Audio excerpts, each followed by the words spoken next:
अस्सलामुअलैकुम। फैज़ टीवी के साथ मैं हूं साइमा खान। शामिल करेंगे हेडलाइंस।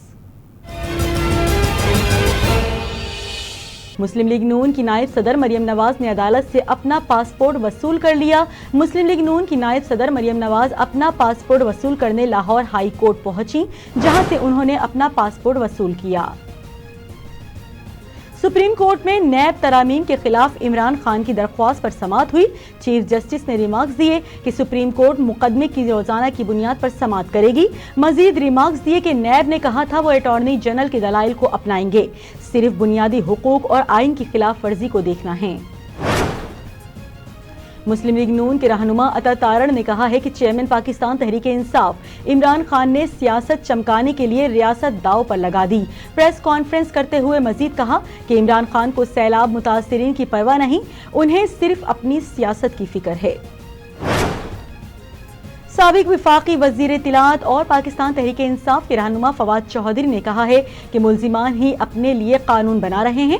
शहबाज शरीफ और हमजा शहबाज के खिलाफ अरबों रुपए के मुकदमात हैं, लेकिन नैब मुकदमात खत्म कर दिए गए और वजीर आजम दुनिया से मांगने के मिशन पर गामजन हैं। मजीद कहा कि इसहाक डार के खिलाफ भी अरबों रुपए के मुकदमात हैं और इन रेफरेंसेस को भी नैब से खत्म कर दिया गया। शहर कायद में गुज़िश्ता 24 घंटों के दौरान डेंगू के 255 नए केसेस रिपोर्ट हुए।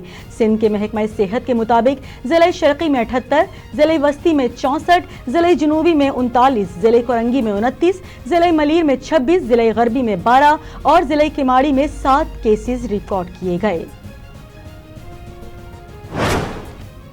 इंटरबैंक में रुपए की कदर में बेहतरी का सिलसिला जारी। कारोबारी हफ्ते के दूसरे रोज भी डॉलर की कीमत में कमी का रुझान देखने में आ रहा है।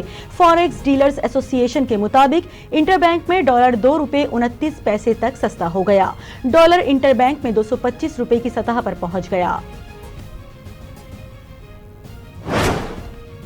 शुमाली कोरिया ने जापान के ऊपर से बैलिस्टिक मिसाइल दाग दिया। जापानी हुकूमत ने मिसाइल की जापानी की तरफ बढ़ने की वार्निंग जारी की थी, जबकि जापानी वजीर आजम का कहना है कि शुमाली कोरिया के वहशियाना इकदाम की सख्ती से मजम्मत करते हैं।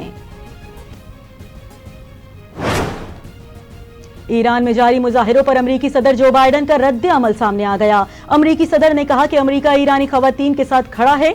ईरान में मुजाहिरों में शामिल खवातीन और तुलबा के खिलाफ क्रैकडाउन की इत्तिलात पर फिक्रमंद हूं। अमरीका ईरानी हुक्काम को जिम्मेदार ठहराते रहेंगे और लोगों के आजादाना एहतजाज की हक की हिमायत करते रहेंगे।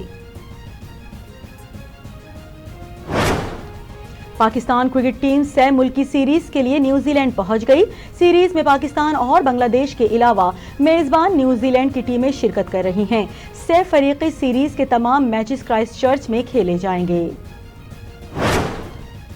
ऑलराउंडर शुएब मलिक को वर्ल्ड कप स्क्वाड में शामिल न किए जाने पर शायकीन क्रिकेट समेत साबिक खिलाड़ी भी मायूस नजर आ रहे हैं, जबकि इस हवाले से साबिक कप्तान का कहना था कि अपनी फिटनेस या कारकर्दगी से मुतालिक भी मैंने बाबर को वाज़ेह किया था कि आप मुझसे चाहते हो कि मैं मजीद खेलूं तो मैं जरूर खेलूंगा। मैंने पाकिस्तान के लिए बहुत सी चीजें छोड़ी भी हैं और पाकिस्तान के लिए हमेशा से दस्तयाब रहा हूं, अब भी हूं। बॉलीवुड के दबंग खान के साथ फिल्मों में डेब्यू करने वाले माजी की मारूफ अदाकारा आयशा झलका ने सलमान खान की रहमदिली और इंसानियत के जज्बे के हवाले से भारतीय मीडिया को इंटरव्यू में कहा कि मुझे सलमान बहुत पसंद हैं क्योंकि वो एक अजीम आदमी हैं। कई बार जब हम शूटिंग खत्म करके घर जा रहे होते थे तो सलमान खान बचा हुआ खाना पैक करा लेते थे और तकसीम करने के लिए फकीरों को ढूंढते। पाकिस्तानी अदाकारा हमायमा मलिक ने कहा है कि उन्हें बॉलीवुड अदाकार इमरान हाशमी के साथ फिल्म में काम करने पर कोई शर्मिंदगी नहीं है। एक डिजिटल प्लेटफॉर्म को इंटरव्यू में हमायमा मलिक का कहना था कि मुझे इल्म नहीं था कि मेरी पाकिस्तानी अवाम मुझसे किस किस्म का काम चाहती है और फिल्म के बाद कैसा रवैया इख्तियार किया जाएगा। मैंने इमरान हाशमी के साथ फिल्म की, मैंने बहुत इंजॉय किया, वो एक बहुत अच्छा इंसान है।